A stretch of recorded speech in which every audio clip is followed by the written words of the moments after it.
Remember when 18-year-old black man Michael Brown was fatally shot by Ferguson police officer Darren Wilson after strong-arm robbing a local convenience store? Millions of people displayed their anger online using hashtags such as Justice for Mike Brown and Hands Up Dumb Shoe.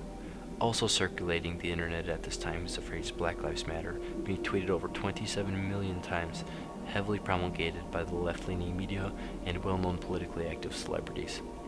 Black Lives Matter became the staple statement for opposing racial inequality in America, and although backed by a false narrative, it is a relatively fair and innocent slogan. Fast forward to November of 2017. One morning at Montgomery Blair High School in Maryland, flyers were found taped to the front doors of the school reading, "It's okay to be white." Now, whether this was an elaborate scheme by political trolls in an effort to get a knee-jerk reaction from the left, or a genuine attempt by concerned students to address the constant demonization of whites by the progressive establishment, the result did a good job of displaying the blatant double standard the media has when it comes to the priority of victimization. In addition to Montgomery, similar flyers have been spotted on various college campuses across the country, implying that these feelings are representative of a larger population and not simply a supposed act of intimidation from a member of the fringe right.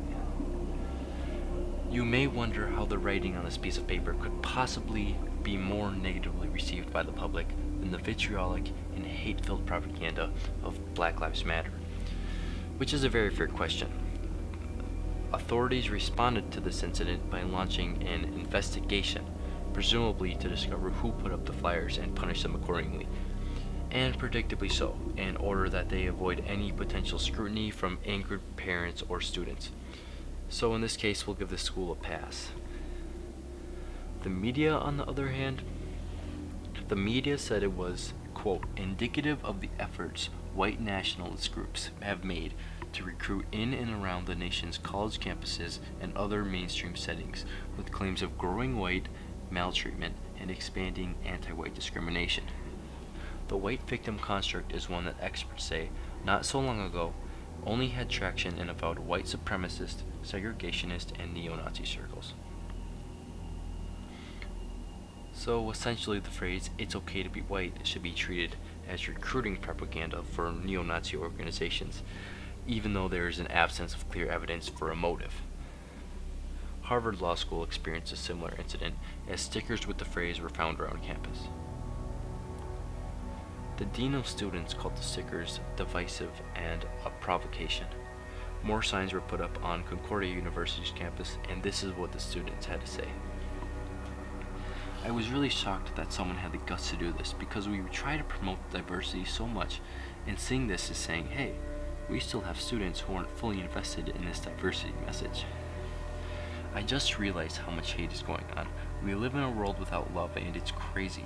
I thought this was the last place I would see that, but apparently it's happening." So diversity isn't inclusive to white people. The mere idea that if you're white, you are not inherently a bad person contributes to a world filled with hate. The hypocrisy is blatantly obvious, yet nobody so much as bats an eye when things like this are said. The common implication seems to be that it is, in fact, not okay to be white, and this is not surprising as we continue to see an exponential rise in anti-white media. And as a result, more and more people feel that whites are being guilted and shamed into submission to the hysteria of institutional bias. Whites are taught to acknowledge that any success they have in life is due solely to the inherent advantage they have based on their skin color. Whiteness is being widely advertised as a problem to society. For example, people are calling for whites to attend sessions on how they can unlearn their whiteness. BBC has literally stopped accepting applications for white people in order to promote workplace diversity. Twitter is swarming with anti-white hate, and people wonder why whites are starting to feel more and more discriminated against. This type of behavior lends credibility to actual white supremacists, like Richard Spencer, as whites are continually told they are inherently unable to experience prejudice, which is an idiotic statement. They are naturally attracted to platforms where they are accepted rather than berated for their skin color. As ridiculous as it may seem that white people are seeking movements that allow them to avoid discrimination, it is a perfect explanation as to why we are experiencing an increase in the amount of members on the fringe right and white supremacist groups. NPR reports that over half of all white Americans feel that whites experience some form of discrimination, and it's no wonder why. So the real consequence of the left's reaction to these flyers is a contribution to the polarization between the races, and the fact that they are unable to realize this means that the problem is only going to get worse. What the media should do, but it's unable to because of their refusal to separate themselves from their ideological agenda, even if it is to their long-term benefit, is ignore incidents like this as they arise, or at the very least not present these flyers as divisive and provocative neo-Nazi propaganda. So to answer the question, no, it is not okay to be white. At least that is what the far left wants people to believe. We are shown time and time again they have no interest in unifying the two sides or bridging the gap created by the frenzy of racial division. Instead, this will be a recurring issue, and until the problem is realized, nothing will improve.